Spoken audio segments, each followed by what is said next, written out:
Welcome, dear dreamer, to another night with whispers of the night. Tonight, I invite you to step gently into a story that feels both like a fairy tale and like a dream, half remembered. It is a tale about doors that do not open to places, but to memories. Doors that lead to fragments of lives long forgotten. And at the heart of this story, there is a key mysterious, glimmering, and waiting for the one brave enough to hold it. But before we begin, find your most comfortable position. Rest your head against the pillow and let your body settle into stillness. With every breath, allow the weight of your day to melt away like mist dissolving under morning light. This is your time for peace, for stillness, for drifting gently into sleep. As you listen, you may picture yourself walking through ancient halls filled with quiet echoes, or perhaps resting in a warm forest clearing where fireflies shimmer like scattered stars. Wherever your imagination takes you, you are safe, you are welcome.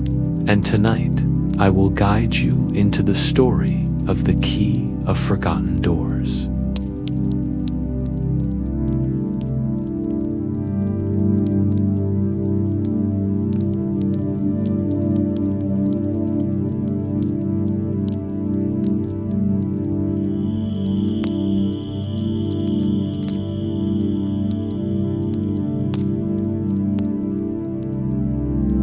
Before we begin the journey, let us take a few moments to let the body and mind drift into ease. Close your eyes and imagine the room around you fading into quiet darkness.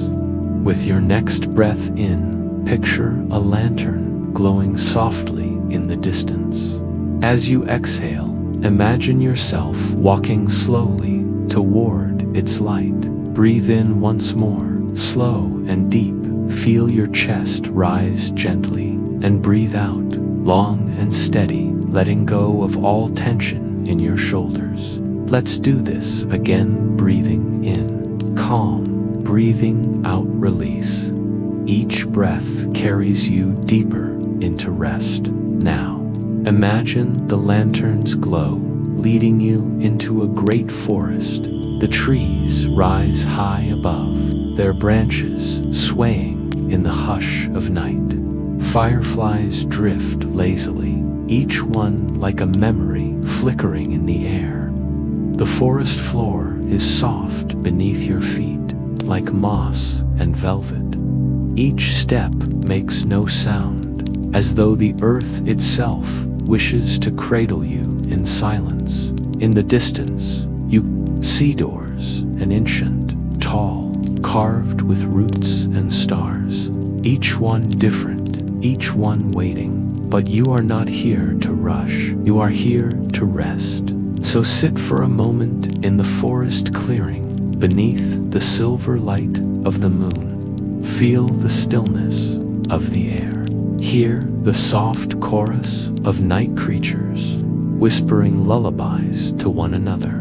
With every exhale, let yourself sink deeper, like falling slowly into water, warm and weightless. The day is far behind you now. The night stretches ahead, calm and endless. And as you listen to the story unfold, you may find yourself already drifting gently, effortlessly into sleep. If dreams come, they will be soft and kind. And if you stay awake a little longer, the tale will guide you with its quiet rhythm. So let go, allow yourself to float, safe and at peace. For the doors you will walk through tonight are made of they will hold you tenderly until morning.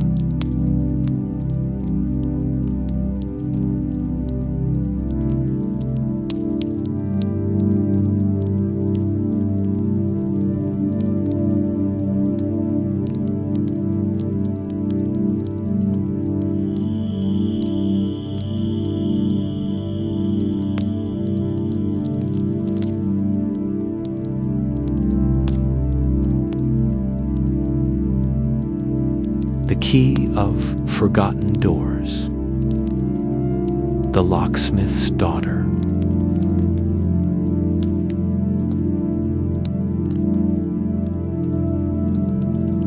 The village of Greystone lay at the edge of both wilderness and rumor. To one side, the forest pressed so close its roots seemed to crawl beneath the cottages, as though the trees wished to claim the land back from the people who dared build upon it. To the other side, the river wound in restless curves, carrying with it not only water, but whispers, voices said to belong to those who had drowned long ago, calling from beneath the surface in tones soft as lullabies, yet sharp enough to make a listener's skin prickle.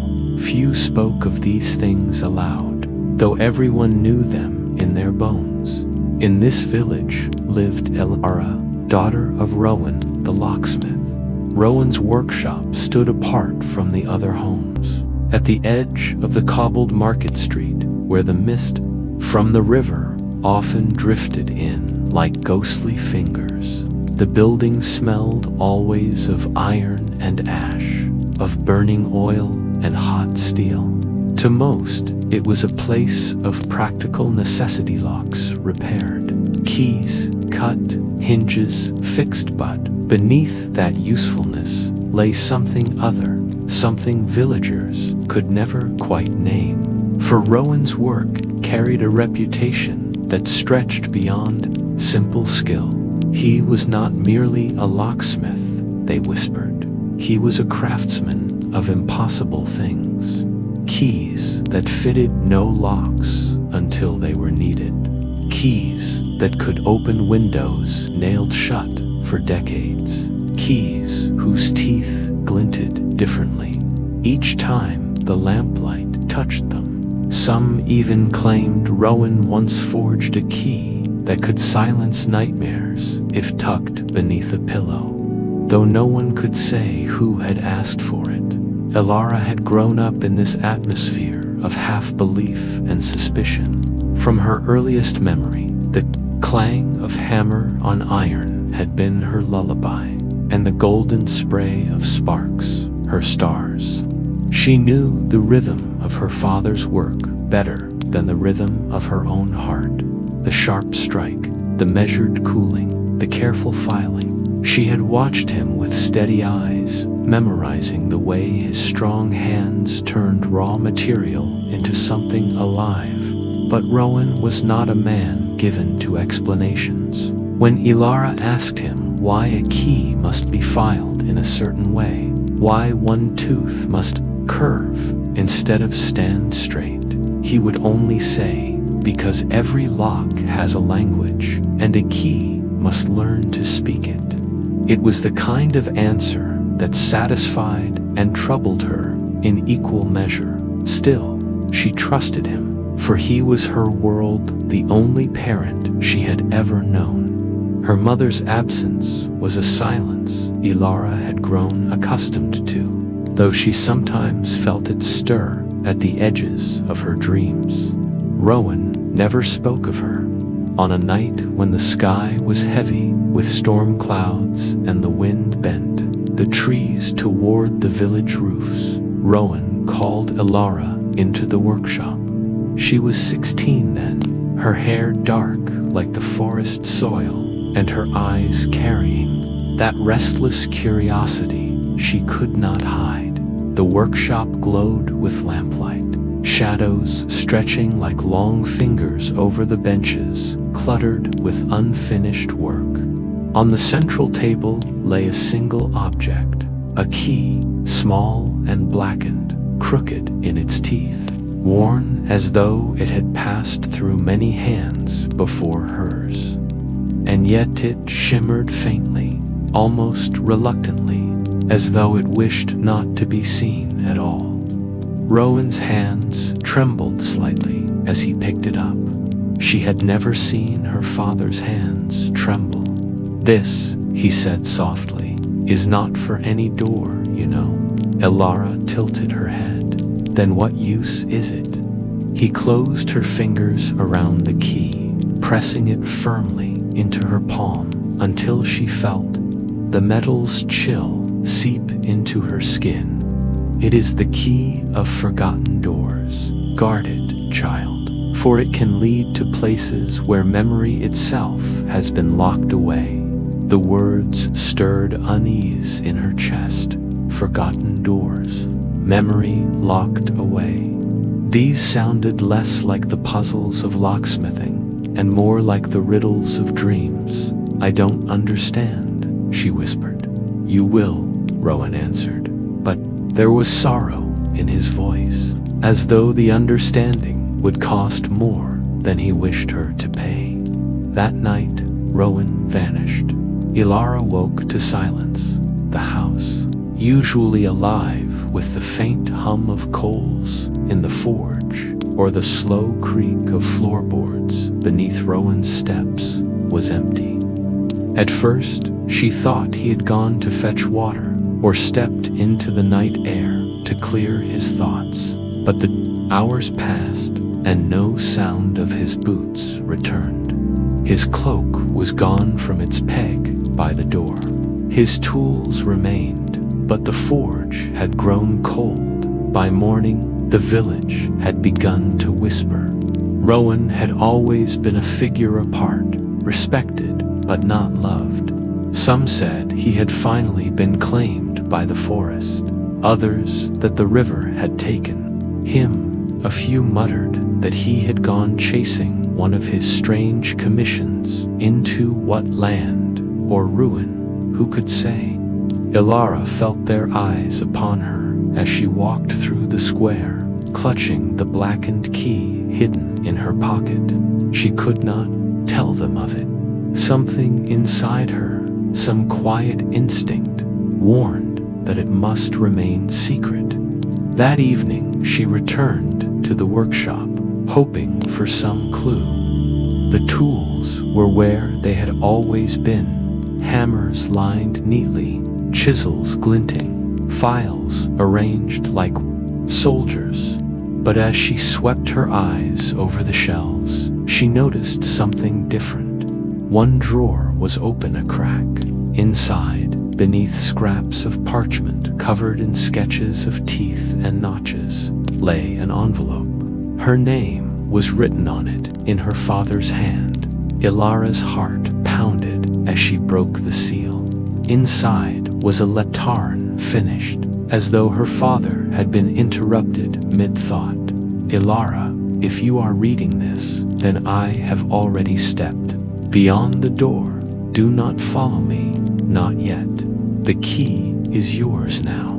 It will call to you when the time comes, but you must resist until you are ready. The forgotten doors are not like the ones in this world. They are older, hungrier. They guard not rooms, but memories that the ink trailed off, the line broken. The paper smudged as though a hand had dragged hastily across it. Elara sat in the dim light, reading the words again and again, but they did not change. Memories, older, hungrier. A door her father had stepped through, never to return. She curled her fingers tightly around the key in her pocket. Its crooked teeth seemed to press back against her skin, reminding her it was real, not a dream. Outside, the wind rattled the shutters, and the forest seemed to lean closer, as if listening. In the days that followed, Elara carried the key everywhere. She could not bring herself to set it down, though it grew no warmer, no lighter. Sometimes, when she turned it in her hand, she felt as though it shifted, like a bird adjusting its wings. Though when she blinked, it was as motionless as ever. She tried to remember every detail of her father's words. Not for any door, you know.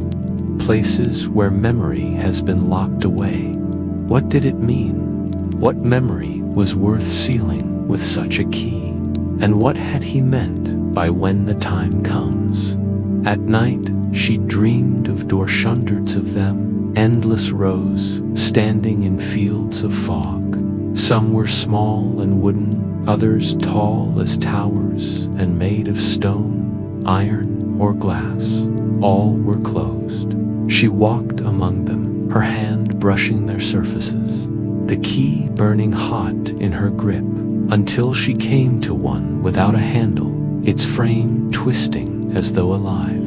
She lifted the key boot always, before she could turn it. She woke not each morning. She sat by the cold forge, staring at her father's empty stool, waiting for the sound of his boots. But he did not return. The villagers grew less curious, as though they had already accepted his disappearance.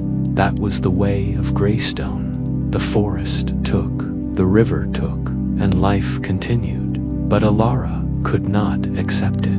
Rowan had not been claimed by Chonch's letter, proved he had chosen. He had stepped through a door that no one else could see, leaving her with the burden of a key. And though he had told her not to follow, she knew with the certainty of blood and bone that her path would one day cross his dot. Until then, she would wait, and she would learn. The key of forgotten doors lay heavy in her hand, and with it, the first shadow of a destiny she had never asked for, but one she could no longer refuse.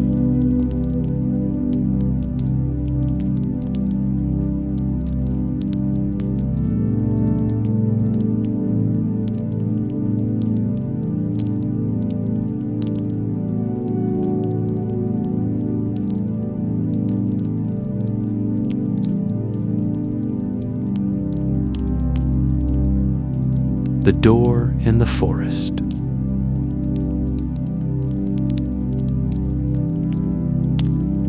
Elara had never felt so utterly alone as in the days following her father's disappearance. The house was silent, no rhythm of hammer on iron, no hiss of cooling metal, no muttered hum of Rowan's voice as he worked into the long hours of the night. His absence pressed in on her like a second skin, heavier each morning. She asked the villagers if they had seen him, but their answers came in shrugs and sidelong glances.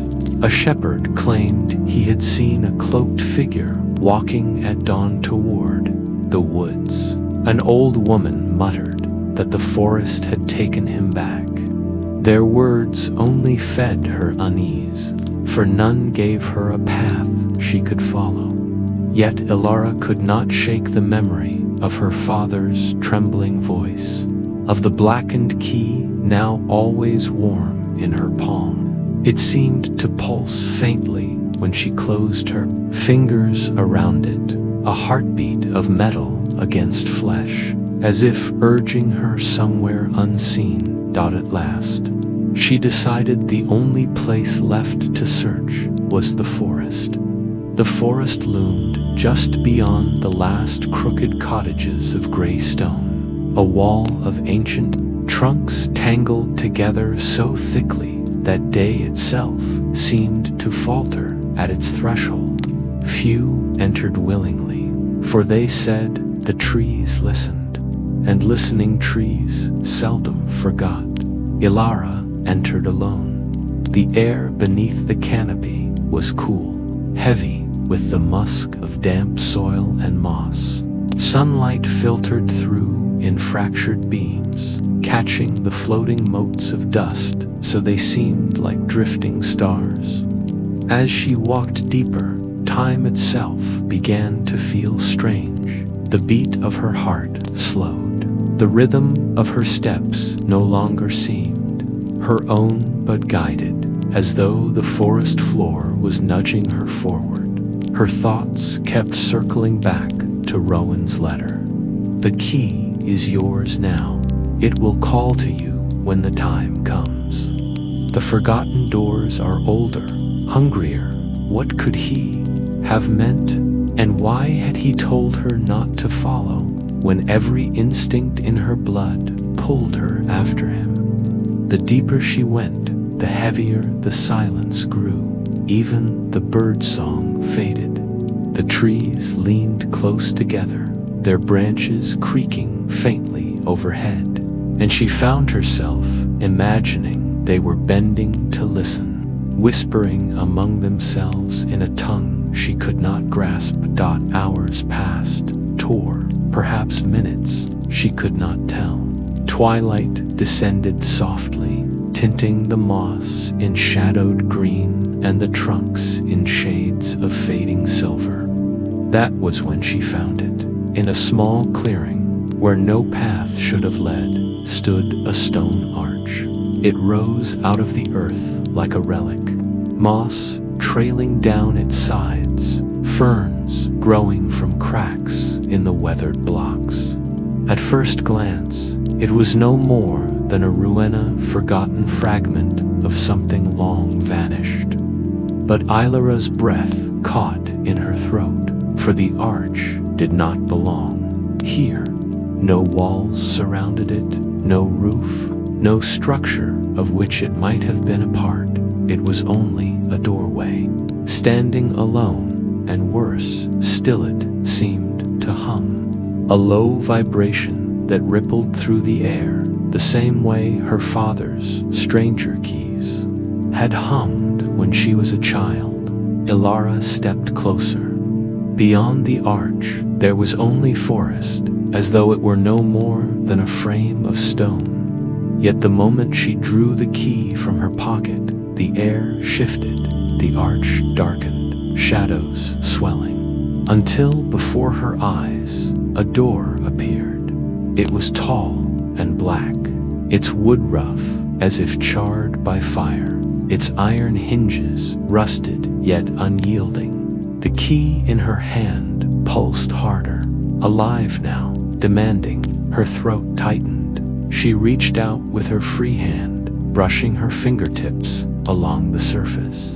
The door was ice cold, and at her touch, a voice whispered from the other side, "Do you remember me?" The words were soft as breath, but they cut into her like a blade. She staggered back, her hand clamped around the key. The voice was unfamiliar, yet somehow it stirred something deep inside her chest. A flicker of memory she could not name. Elara. The whisper stretched again, curling through the cracks of the door. "Do you remember me?" Her heart pounded. She thought of her father's unfinished letter, of memories locked away. Could this be what he had meant? The key burned in her palm, so hot she nearly dropped it. But instinct moved her, stronger than fear. Her hand lifted, sliding the crooked teeth into the iron lock that seemed to form from nothing the moment she drew near. The fit was perfect, inevitable. She turned the key. The sound that followed was like thunder muffled by centuries. The hinges groaned, the wood shuddered, and the door creaked open. It swirled around her face and shoulders, warm against her skin, carrying with it faint murmurs. Words half-formed, voices layered atop one another like 1,000 forgotten thoughts. The clearing vanished as Elara stepped forward. She found herself not in the forest, but in a hall so vast its ceiling disappeared into shadows, its walls lost to distance, and everywhere doors. They stretched in endless rows upon rows, as far as her eyes could see.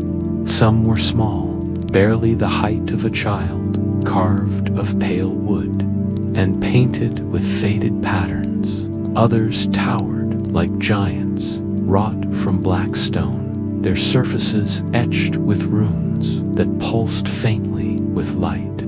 Some were simple, plain oak or iron. Others were strange glass that shimmered with moving clouds, silver that rippled like water, doors that seemed to breathe as though alive.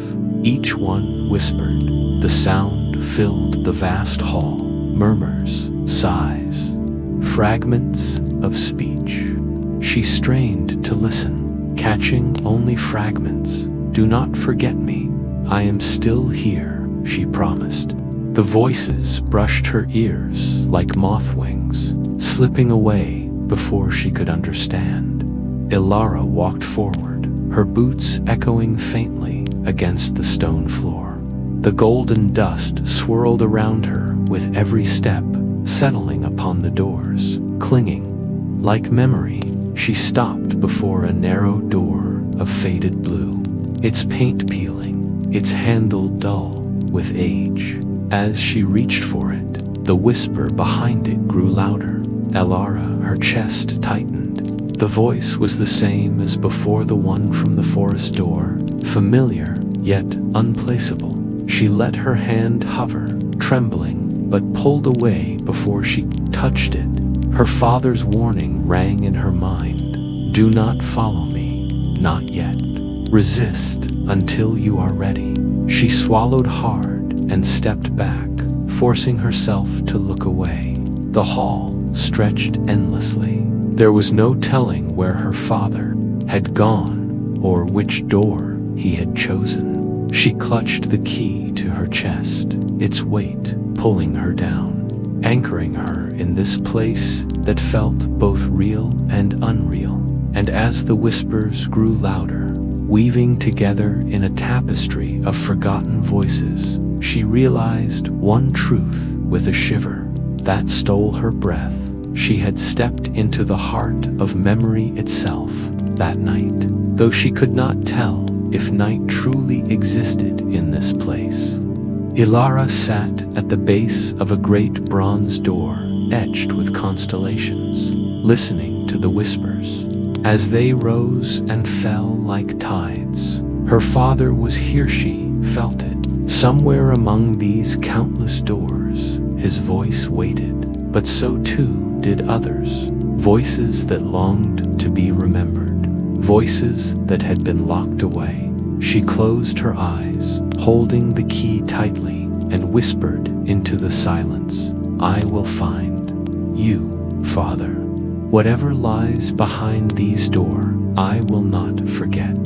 And in the distance, faint and almost mocking, she thought she heard the door of faded blue laugh softly, as though it knew something she did not.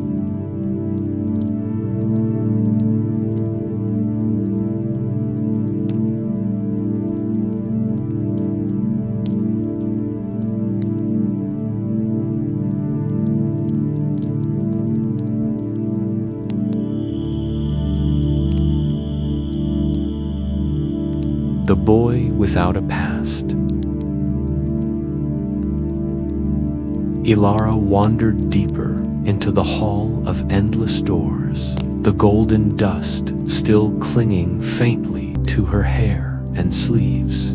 The air shimmered with whispers, layered voices that seemed both near and distant, like seashell murmurs pressed to the ear.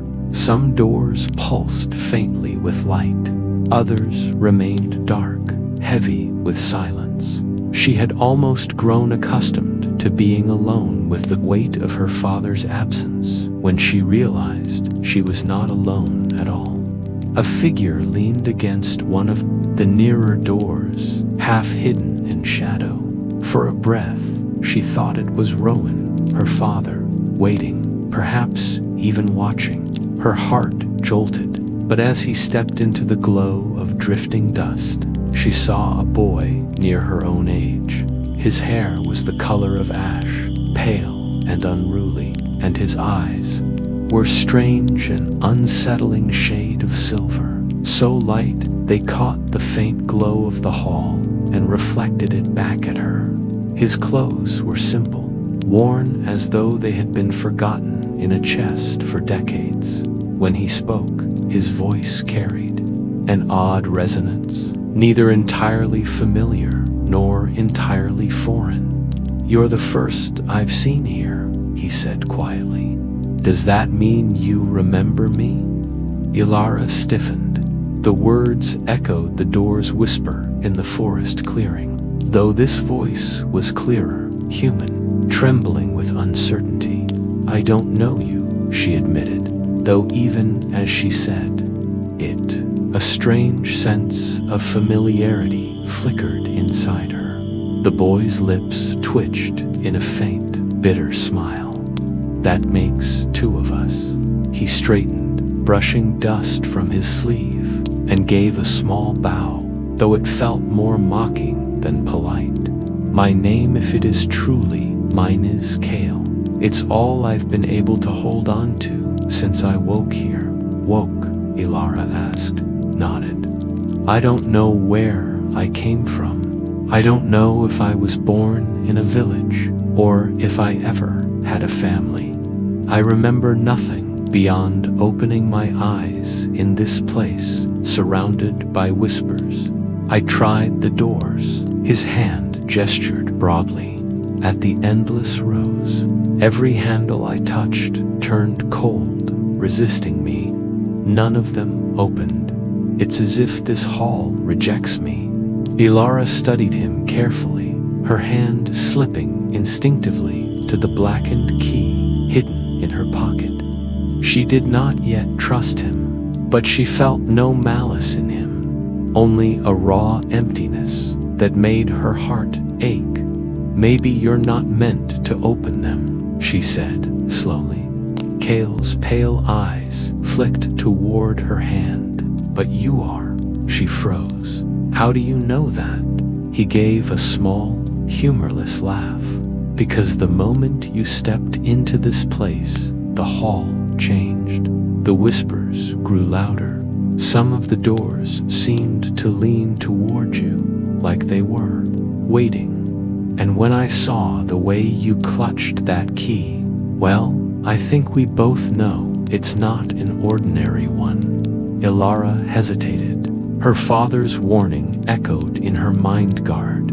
Child, resist until you are ready." But she could not keep the truth entirely from Cael. "Not here, not now.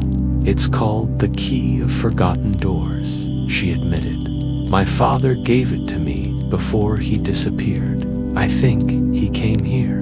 I think he's somewhere behind these doors." Cael's gaze sharpened at her words, though his voice remained soft. "Then maybe finding him will help me find myself." They walked together down the endless rows.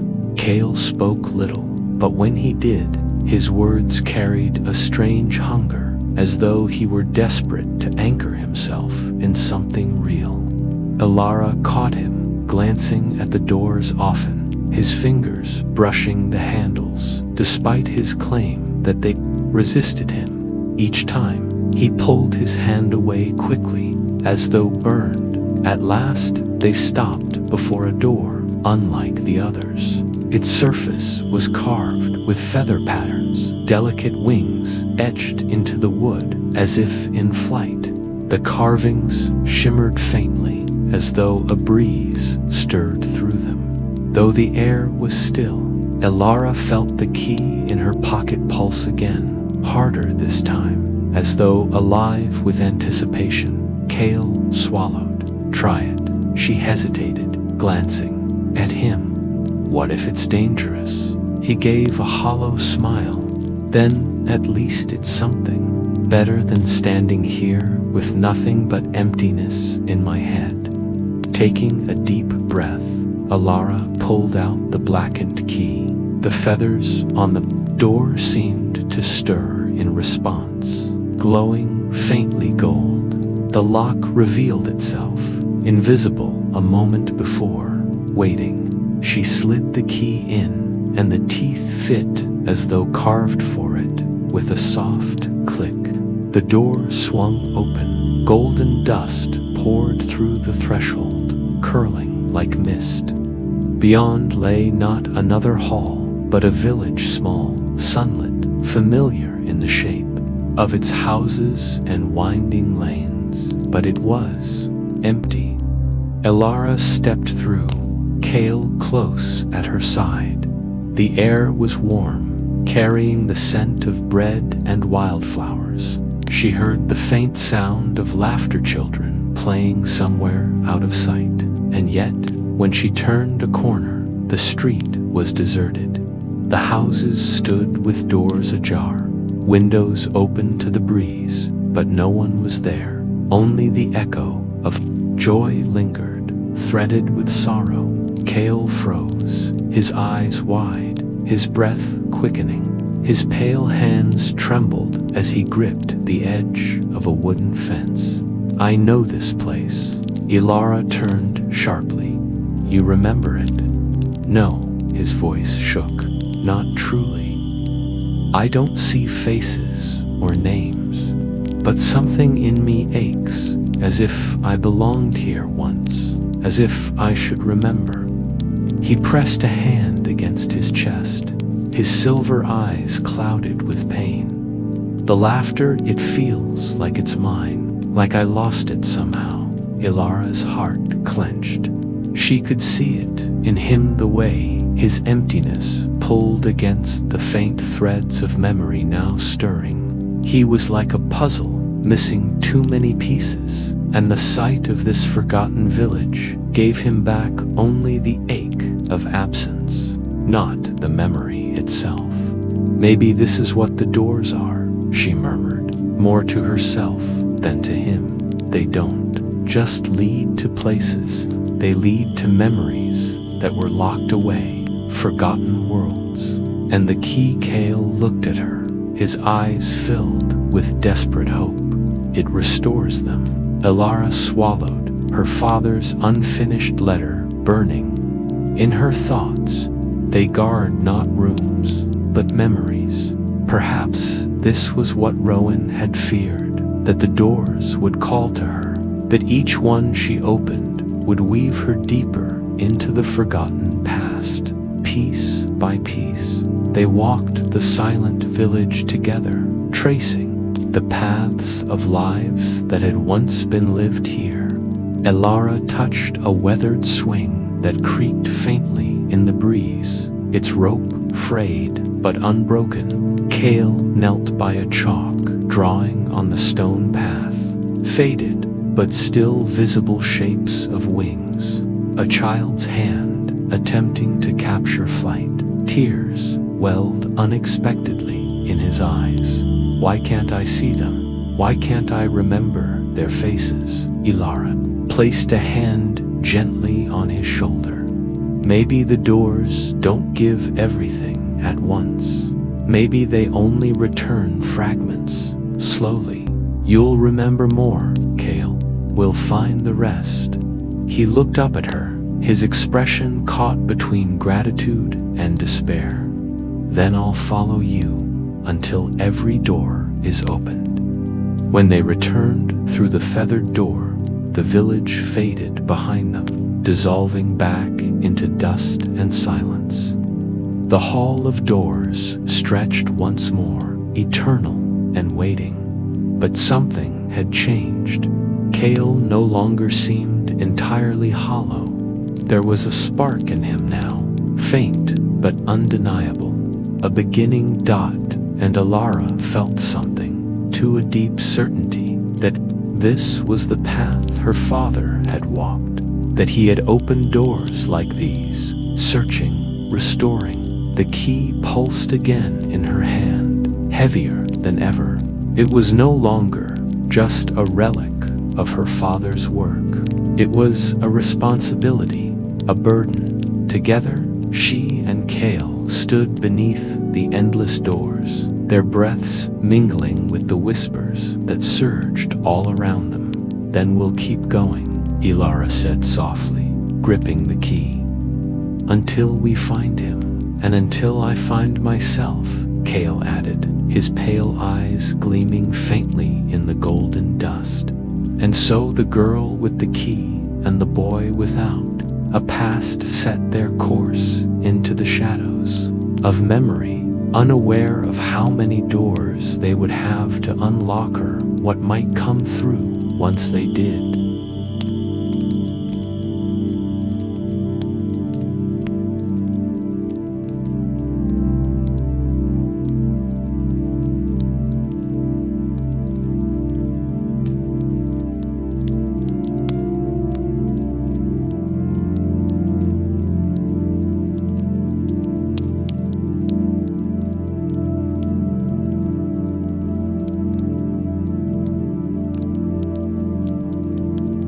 the keeper of locks.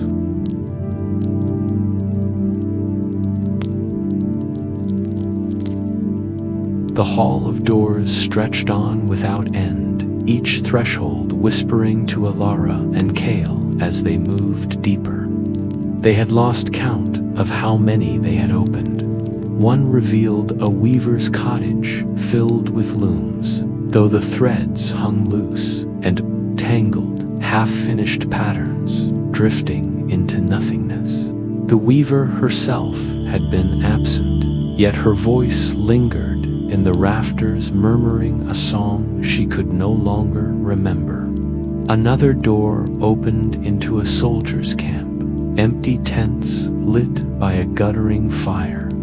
A single sword lay planted in the earth, and when Cael touched it, he staggered back, clutching his head as if struck by a phantom pain. And then there was the garden. It stretched vast and wild, bursting with blossoms of impossible hues, flowers that shone faintly in the dusk, petals like spun glass, yet none bore names. The plaques were blank, the language of each flower stripped away, leaving only beauty without memory. Elara walked among them with a heavy heart, for she realized a garden without names was a silence as deep as death. Each door added a fragment to the puzzle. Lives once whole, now shattered, their pieces drifting like broken glass in the sea of memory. Elara gathered what she could, her thoughts circling back always to her father. Had he walked these same paths? Had he touched these same forgotten fragments? But as they moved onward, the whispers changed. They grew sharper, heavier, echoing with something watchful. The golden dust thickened, coiling like smoke, and then they saw him. At the heart of a vast chamber stood a figure cloaked in chains. He towered above them, his form heavy and shadowed, yet unmistakably human. Around his belt hung 1,000 keys, jangling softly as he moved, each one different in shape, size, and sheen. Some were small as needles, others great as swords. They clinked together like a chorus of bones. His eyes burned molten silver, the same color as Cael's, but far more terrible, piercing, unyielding, as though they saw through flesh into memory itself. When he spoke, his voice rasped like metal dragged against stone. "You should not be here." Elara froze, her hand tightening around the blackened key in her pocket. Cael stepped closer to her side, though his pale face was taut with fear. "Who are you?" Elara asked, forcing her voice to steady. The figure tilted his head. "I am the keeper of locks, warden of this hall. Every door you see belongs to Minot, to you, not to your father." The chains across his body shifted, rattling softly as though alive. Elara swallowed hard. "We're only looking for someone. My father, Rowan." He, the keeper, cut her off with a hiss. "Rowan." He spat the name like a curse, his silver eyes narrowing. The locksmith who dared to step where he was not meant to tread. "I remember him well." Elara's heart pounded. "You've seen him. He came here." The keeper's gaze seared into her. "He came willingly. He offered himself, a bargain struck, to protect your village, to keep what should remain buried from ever surfacing again." She blinked, stunned. Protect the village from what? The keeper's chains rattled as he stepped closer. From memory, from a truth so terrible, it would shatter every soul who remembered it. He traded himself, sealing the door with his own life, so that your people might live in ignorance. And you, his voice hardened, rising like a storm, you would undo his sacrifice with that cursed key. Elara staggered back, shaking her head. No, I just want to find him. You do not understand, the keeper growled. Memories are dangerous. They are sealed for a reason. The key of forgotten doors does not merely open it, restores. With every lock you break, you loosen the chains on what should never be freed. Cael's pale eyes flickered, his jaw clenched. Then why leave the doors here at all? Why not destroy them if they are so dangerous? The keeper's molten gaze shifted to him, sharp and merciless, because memory cannot be destroyed. It can only be locked away. To erase it entirely would unravel the fabric of what is. Better it sleeps here, untouched, than bleed again into the world. Elara's thoughts spun wildly. Her father had traded himself, had stepped willingly into this place, binding himself to protect others. But from what? What memory could be so terrible? The keeper turned back to her, his voice lowering into a hiss. The key you carry is an abomination. It was forged against the order of things. Its power defies even me.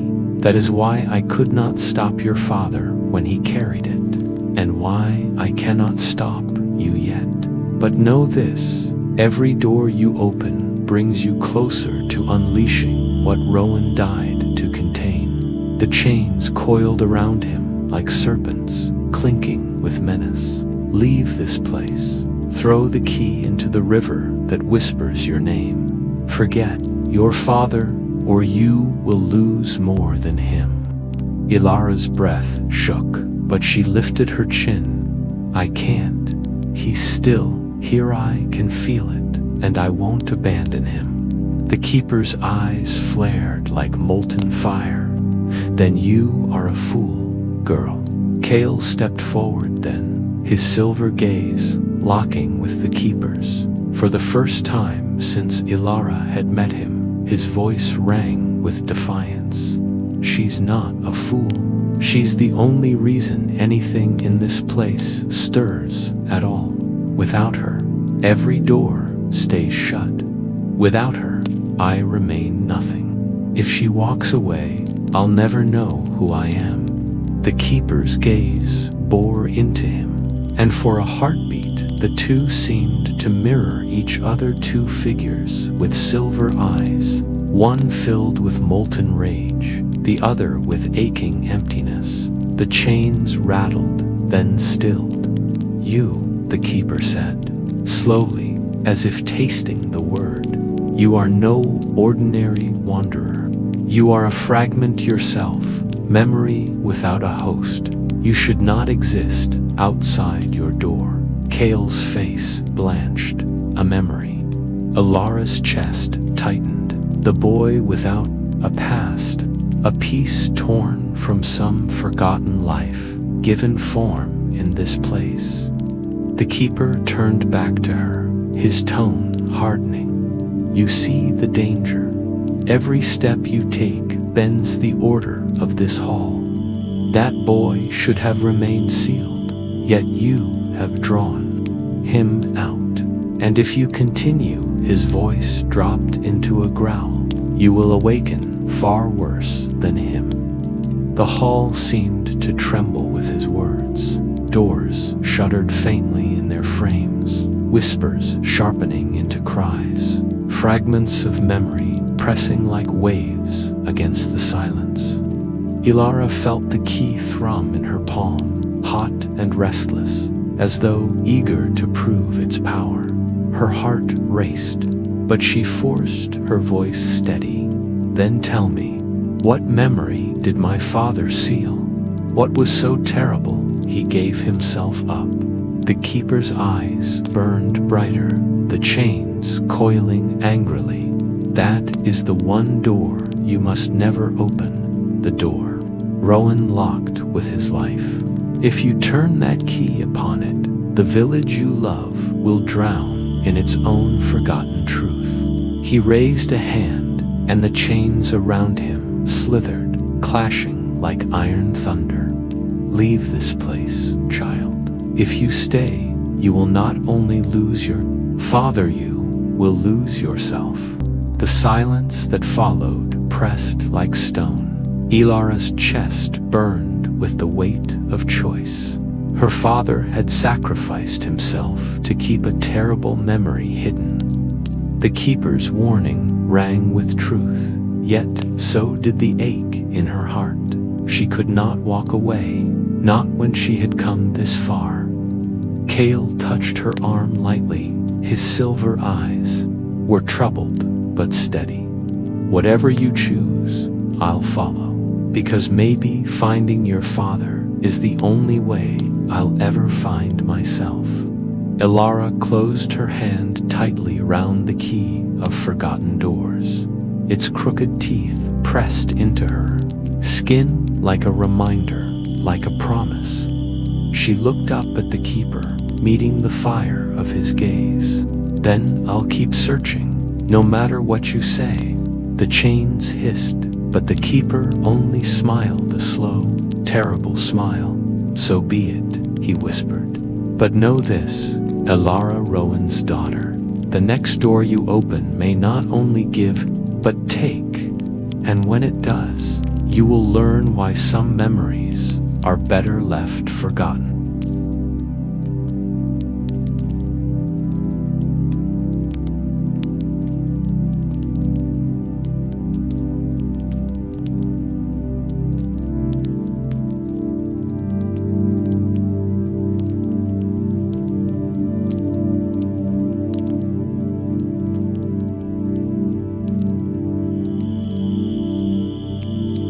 The door that should not open.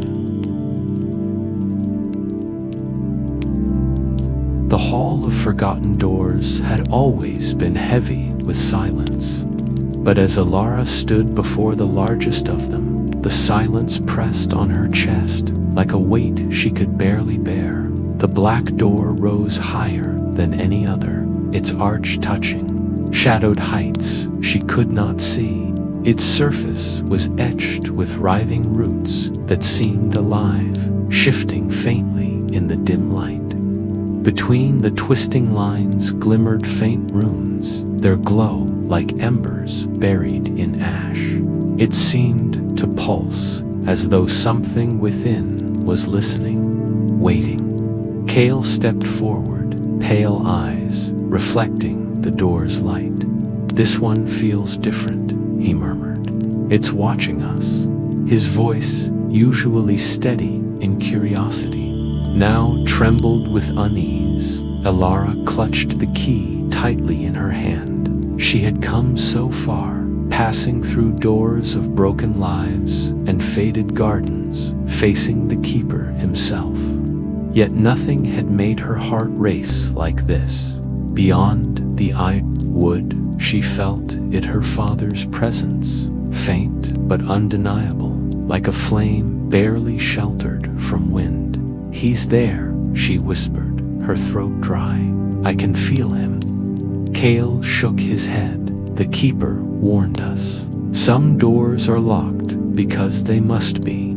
If we open this, his hand hovered in the air, as though even touching the door might burn him. We might unleash something that should stay forgotten. But Elara's chest tightened with a different kind of fear. The thought of her father trapped forever, perhaps fading into nothingness like the nameless flowers they had seen, was unbearable. If I leave him there, she said, her voice sharp with desperation, then all of this, everything, has been for nothing. The key pulsed faintly in her palm, as if answering her. Cael's eyes dropped to it, and for a moment he looked torn, caught between warning her and following her. Finally, with a defeated breath, he whispered, if you do this, you must be ready for what comes through. Elara placed the key into the lock. The runes flared brighter, and the carved roots shivered as though awakening from a long sleep. The ground beneath them trembled, dust raining from the unseen ceiling above. As she turned the key, the sound was not a simple click, but a grinding roar, like stone shifting after centuries. The black door shuddered, then yawned open. From within came not light, but shadow, a storm of living darkness, curling and twisting like smoke that carried a voice. The hall filled with a deep roar that was less a sound than a hunger, an ache that crawled into the bones. Elara staggered back as the golden glow of the key dimmed in her hand. She could barely breathe as the darkness poured forth, a wave of whispers that clawed at her ears. The whispers were promises to remember every name you have forgotten, to hold every face you have lost, to become whole again. The shadows coiled toward Cael, and he froze. The darkness licked around his shoulders, tugging at him like unseen hands. His pale eyes widened, reflecting fear and longing. Elara, his voice broke, caught between warning and plea. It knows me. It knows what I've lost. The spirit of hunger surged higher, its form shifting into vague shapes, faces without eyes, hands without flesh, voices without breath. It was not one thing, but many, 1,000 forgotten fragments stitched into a single hunger.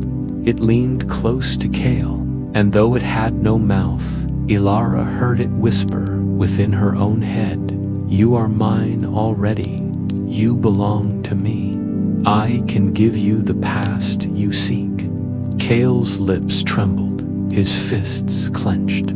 For a heartbeat too long, Elara thought he might yield. She saw the ache in his gaze, the desperate yearning of a boy with no past, no anchor. The spirit's shadows swirled around him, weaving themselves into illusions, flickers of children laughing, a mother's hand resting on his shoulder, a village bathed in golden sun. Cael's breath hitched as if he might collapse into them. "No," Elara cried, stepping forward. The golden key pulsed again, weak but defiant, glowing in her hand like a star against night.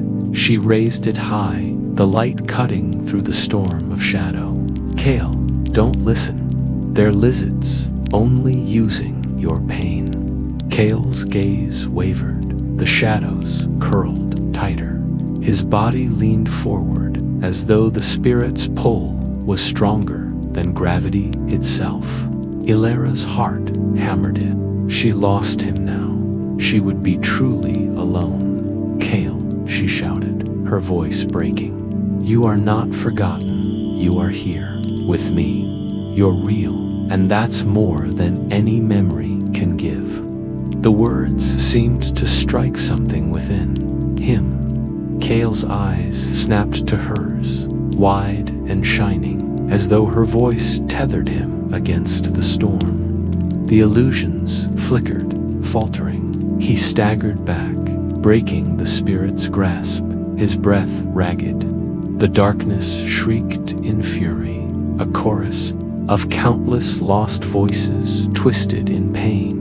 The hall shook violently, doors rattling in their frames, as though they, too, remembered the spirit's hunger. The keeper of locks appeared at the far end of the corridor, chains dragging behind him, silver eyes burning. His voice thundered, filled with anger and dread. "You foolish child, do you know what you've done? That thing cannot be sealed again so easily. It devours names, devours memory. It will hollow your village as it once tried before." Elara stood firm, though her knees trembled. She raised the key again, its light brighter now, as though answering her resolve. "Then help me," she demanded, voice steady despite the fear clawing at her ribs. "If my father traded himself to protect the village, I won't let that sacrifice be wasted. We'll fight, it will seal it again." The keeper's expression shifted, torn between fury and reluctant respect, but the spirit's laughter echoed, mocking, shaking the air. "You cannot fight hunger. You cannot fight forgetting. You can only feed me." The darkness lunged, surging like a wave. Elara grasped Cael's hand, pulling him close. For a moment, their joined hands and the key's light were the only things that held the storm at bay.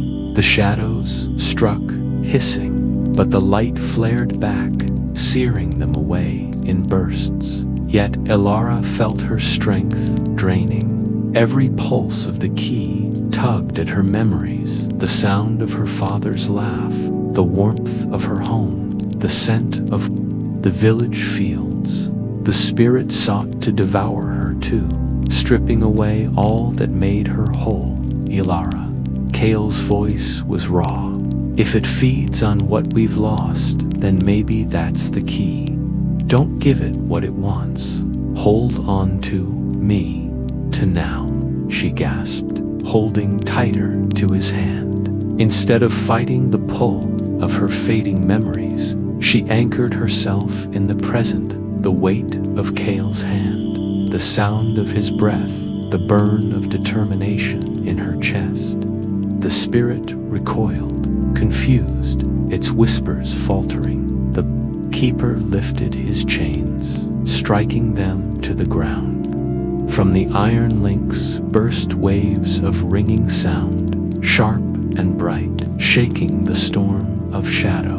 "Together," he roared, "anchor yourselves to what is, not what is lost." Elara's key blazed, Cael's grip steadied. The storm writhed, shrieking in rage as its illusions collapsed, its hunger frustrated. For the first time, it seemed vulnerable, its form unraveling at the edges. But even as the darkness weakened, Elara saw something within its storm, a figure, faintly glowing, trapped deep inside. Rowan, her father, bound in chains of shadow, watching her with weary eyes. Her heart lurched. The spirit was not only a hunger, it was also a prison. If she destroyed it, she might lose her father forever. "Elara." Rowan's voice was faint, carried through the roar. "Choose carefully." The storm shuddered, pressing in with renewed force. Cael cried out, bracing himself against the weight. The keeper strained, chains glowing hot from resistance. And Elara stood at the center, key burning in her hand, faced with the choice: destroy the spirit and risk losing her father, or gamble everything by keeping the door open. Her hand trembled, the decision like fire in her chest. The key pulsed as though waiting for her answer.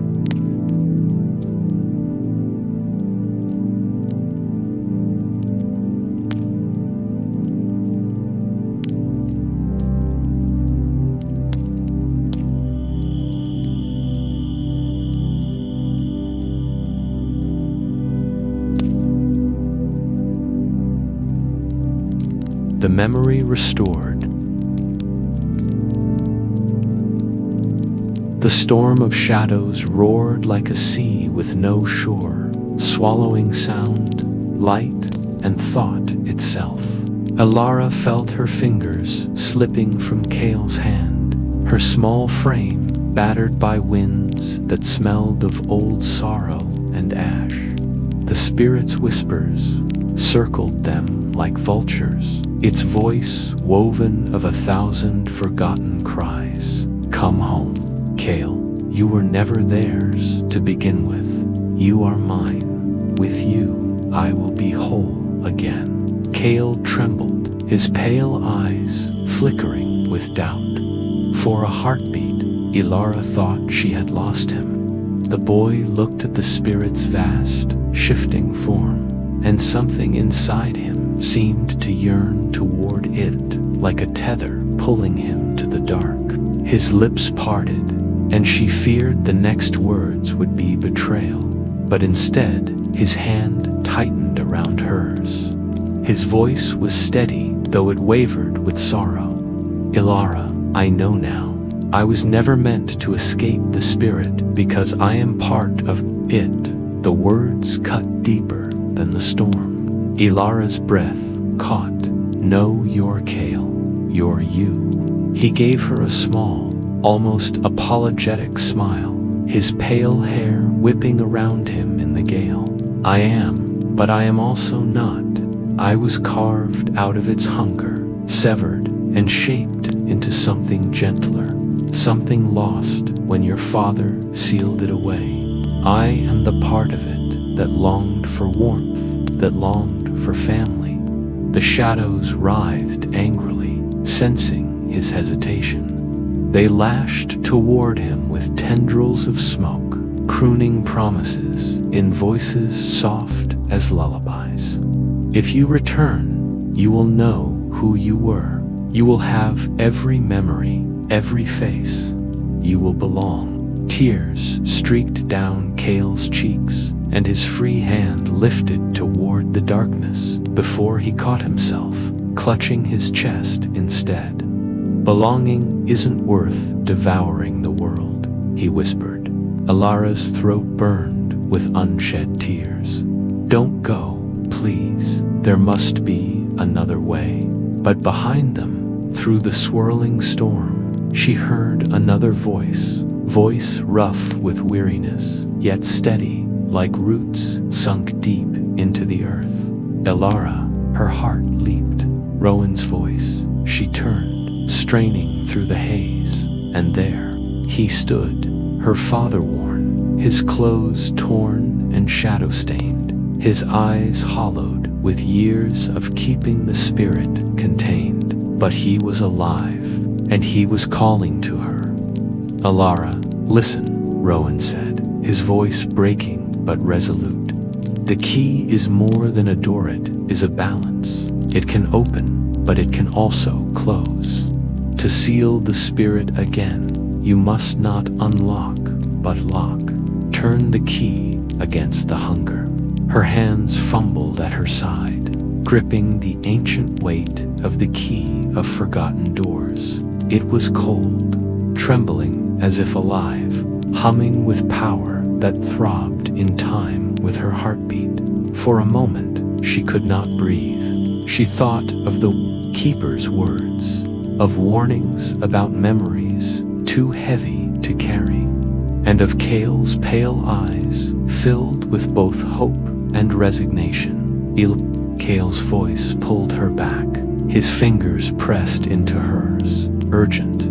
I have to return. If I stay, it will always claw its way back. With me gone, it can be contained. You have to let me go. No. The word cracked from her throat, wild with grief. You're my friend. You've helped me, guided me. How can I let you fade? His smile was small, fragile, but true, because you gave me something real. Even if I vanish, I'll carry that with me, and you'll carry me, too. That's enough. The shadows screamed, sensing the moment slipping from them. They surged, wrapping Cael in coils of black, trying to drag him into themselves. Elara's panic rose, but Cael's hand remained locked with hers, even as his body grew faint, like mist before dawn. Elara, now. Rowan's voice rang out like a bell through the storm, with trembling arms. Elara lifted the key. She felt the weight of every forgotten memory pressing against it. The weaver, the soldier, the garden without names. The key pulsed with their voices, urging her forward. She turned it, not clockwise, but backwards, against the hunger, against the pull of the void. At first, nothing happened. The storm only grew louder, shrieking with rage. The spirit howled, 1,000 mouths wailing. But Elara closed her eyes and thought of her father's face, of the village under moonlight, of laughter in the forgotten village beyond the feathered door. She thought of Cael, his pale eyes filled with courage despite the shadows, and with all her strength she turned the key further. Something clicked, the storm shuddered, faltered. The massive black door, towering and jagged, groaned as if ancient hinges had remembered their purpose. It began to close. The spirit shrieked, thrashing violently, tendrils clawing the air. Cael cried out, but not in fear and determination. Elara, don't stop. She didn't. She pressed harder, her arms aching, her breath breaking, until at last the great door slammed shut with a final thunderous echo. The ground trembled. The storm collapsed inward. The shadows howled, then were dragged screaming back. Into the dark, Cael's form glowed faintly, the light of him unraveling like threads pulled free from cloth. He looked at her one last time, his expression calm, almost peaceful. Thank you, Elara. You gave me a name when I had none. You gave me a past worth having, even if only for a little while. She sobbed, reaching for him, but her hands grasped only air. His smile lingered for a heartbeat longer, then dissolved into the darkness as the spirit's last cries were sealed away. Silence fell. The hall of doors lay broken and quiet, the shadows gone. In their place, Rowan stepped forward, free at last. His chains had crumbled, falling from his wrists like old leaves. He looked older than she remembered, his face lined, but his eyes shone with fierce love. Elara, he whispered, gathering her into his arms. She clung to him, burying her face in his chest, shaking with sobs. I'm so sorry, he murmured into her hair. I should never have left you to face this alone. You didn't, she said fiercely. I found you, and Cael. Her voice broke. He found himself. Rowan's arms tightened around her, and though sorrow pressed between them like a shadow, there was also relief when they finally stepped back. The great hall seemed smaller, quieter. The doors still stood, silent sentinels, but their humming had stilled. The key lay cool in Elara's palm, its glow dimmed yet not extinguished. It pulsed faintly, as though dreaming, waiting for the next memory that needed mending. Hand in hand, father and daughter turned away from the hall. The forest greeted them with birdsong and a sky painted with dawn, as though no shadow had ever touched it. The village waited beyond the trees, and with it, a life not free of sorrow, but filled with love. Elara looked down at the key one last time. Its weight was heavy, but not unbearable. She knew now it was not only a burden, it was a promise. Memories might be lost, but they could also be found. As they walked, Rohan glanced at her, his eyes soft. You were braver than I ever was. Elara held the key tighter and thought of Cael, his pale eyes and soft smile fading into the storm. I wasn't brave alone, she whispered, and with that, they left the hall of forgotten doors behind, its secrets sealed, its shadows locked, until the world needed to remember once more.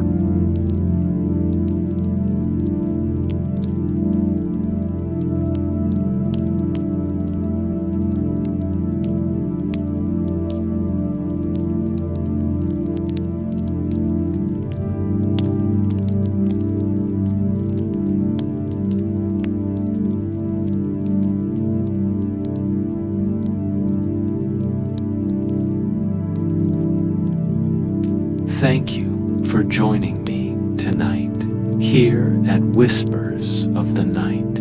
May your dreams be soft, your rest be deep, and may you wake renewed. Until we meet again, sleep well.